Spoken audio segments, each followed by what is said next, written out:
Shalom Bapak Ibu Jemaat yang dikasihi Tuhan. Mari kita mendengarkan firman Tuhan pada pagi hari ini. Firman Tuhan hari ini diambil dari kitab 1 Korintus pasal 1 ayat 18 yang berbunyi, sebab pemberitaan tentang salib memang adalah kebodohan bagi mereka yang akan binasa. Tetapi bagi kita yang diselamatkan, pemberitaan itu adalah kekuatan Allah. Dalam bahasa Batak, ai haotoon do hatana taringot tu silangi di rohani angka nalahok mago alai hagogo oni dewata doi dihita nadapotan halwa. Demikian firman Tuhan. Bapak Ibu Jemaat yang dikasihi Tuhan, pada saat itu kota Korintus adalah kota pelabuhan, kota yang makmur, kota yang kaya. Di Korintus itu ada orang Yunani. Orang Yunani ini adalah orang pemikir, ahli filsafat, orang pintar. Mereka sangat mencintai kebenaran yang daripada dunia ini. Mereka adalah orang-orang yang pintar, yang terpilih, dan ahli-ahli filsafat yang terkenal. Tapi mereka menganggap bahwa Injil Kristus itu ketika Yesus disalibkan itu adalah sebuah kebodohan. Bahwa mereka menolak salib itu bukanlah penyelamat bagi kehidupan mereka. Bukan hanya orang Yunani yang ada pada saat itu. Ada juga orang Yahudi di kota itu. Kita tahu bahwa orang Yahudi ini adalah orang yang sangat menghafal mati tentang firman hukum Taurat. Mereka hafal titik koma dari hukum Taurat itu. Tidak boleh ada satu kata pun yang hilang dari hukum Taurat itu. Tapi lihatlah, mereka tidak menerima bahwa kematian Yesus, bahwa kedatangan Mesias itu yang mati di kayu salib adalah penyelamat bagi kehidupan manusia. Mereka menganggap bahwa Mesias itu ketika mereka datang, Mesias itu datang.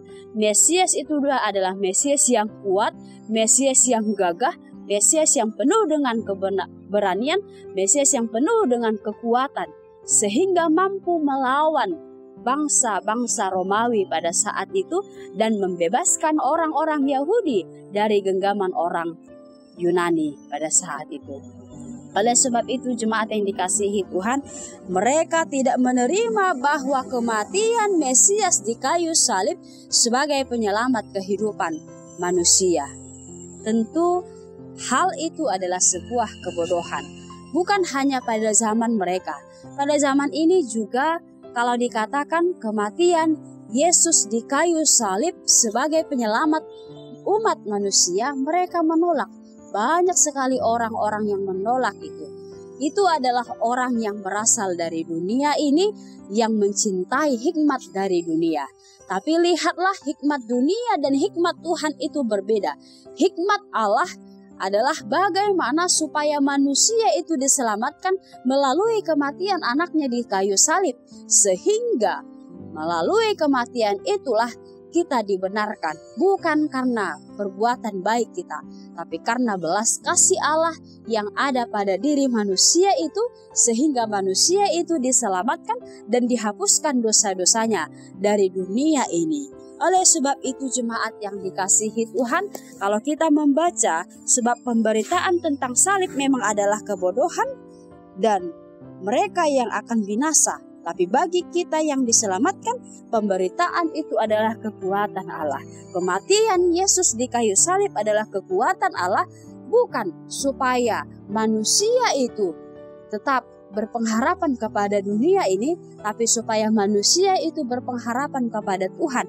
Bukan supaya kehendak manusia yang terjadi, sekalipun salib itu adalah kebodohan, tapi hikmat yang daripada Allah melampaui segala akal dan pikiran manusia, menembus batas sehingga kematian anaknya di kayu salib itu menjadi jalan penebusan, jalan pendamaian kita dengan Allah. Supaya kita diselamatkan, Tuhan tidak mau kita jatuh ke dalam dosa. Karena manusia itu tidak mampu menghapus dosanya secara sendiri, harus ada tangan yang lebih kuat yang bisa menopang manusia itu supaya manusia itu diselamatkan, yaitu dengan mengorbankan anaknya di kayu salib. Kematian Allah menjadi jalan pendamaian bagi kita kepada Allah. Oleh sebab itu kita pakai hikmat yang daripada Tuhan, bukan hikmat yang daripada dunia ini. Hikmat yang daripada dunia ini bisa menyesatkan, tapi hikmat daripada Allah menuju kepada keselamatan. Oleh sebab itu, sekalipun banyak orang yang tidak percaya, kematian Allah di kayu salib itu membebaskan manusia, itu sebagai juru selamat manusia, tapi kita meyakini bahwa Tuhan adalah juru selamat yang telah mati di kayu salib, sehingga kita tidak lagi mampu dimatikan oleh maut itu. Tapi Tuhan telah mengalahkan maut itu sehingga kita berdamai dengan Allah. Terima kasih, Tuhan Yesus memberkati. Shalom.